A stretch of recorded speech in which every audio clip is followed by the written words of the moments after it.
বিশ্বকাপকে সামনে রেখে পরিকল্পনা ছিল আমেরিকার অ্যারিজোনাতে ঘাঁটি গাড়বে ইরান ফুটবল দল, কিন্তু যুদ্ধ আর নিরাপত্তার মারপেচে বদলে গেল দৃশ্যপট।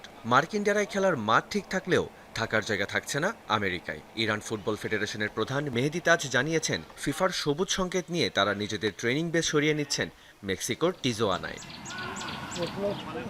হঠাৎ কেন এই পরিবর্তন? নেপথ্যে রয়েছে বৈশ্বিক রাজনীতি। মার্চ মাসেই ইরানের উপর মার্কিন ও ইসরায়েলি যৌথ বিমান হামলার পর থেকেই চড়ছিল উত্তেজনার পারদ। এমনকি খোদ ডোনাল্ড ট্রাম্পও শঙ্কা প্রকাশ করে বলেছিলেন, আমেরিকার মাটিতে ঝুঁকির মুখে পড়তে পারে ইরানি ফুটবলারদের নিরাপত্তা। সেই সাথে যোগ হয়েছে ভিসা জটিলতার ভয়। তাই তো মেক্সিকো সীমান্ত দিয়ে আমেরিকায় ম্যাচ খেলার রাস্তা বেছে নিল ইরান।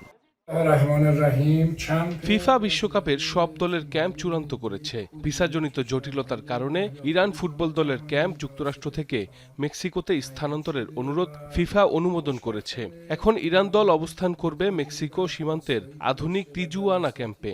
লস অ্যাঞ্জেলসে হতে যাওয়া দুটি ম্যাচের জন্য এই ক্যাম্পটি অত্যন্ত সুবিধাজনক, কারণ সেখান থেকে লস অ্যাঞ্জেলসের বিমান দূরত্ব মাত্র 55 মিনিট। এছাড়া সিয়াটলের ম্যাচটির জন্য যাতায়াত সময় একই থাকছে। মেক্সিকোতে ক্যাম্প করায় ইরান দল বড় ধরনের ভিসা জটিলতা থেকে বেঁচে গেল। তবে বেস ক্যাম্প বদলালেও ম্যাচ কিন্তু বদলাচ্ছে না। ফিফা কংগ্রেসের করা বার্তা, খেলা হবে আমেরিকার মাটিতেই। ফিফা প্রেসিডেন্ট জিয়ান্নি ইনফান্তিনো সাফ জানিয়েছেন, রাজনীতি একদিকে, ফুটবল অন্যদিকে। ইরানকে লস অ্যাঞ্জেলেস আর সিয়াটলেই খেলতে হবে বেলজিয়াম, নিউজিল্যান্ড আর মিশরের বিপক্ষে, কারণ ফুটবলের কাজই হলো বিশ্বকে এক সুতোয় গাঁথা। ইতিহাস বলছে, আগের 6টি বিশ্বকাপের কখনোই প্রথম রাউন্ড পার করতে পারেনি ইরান।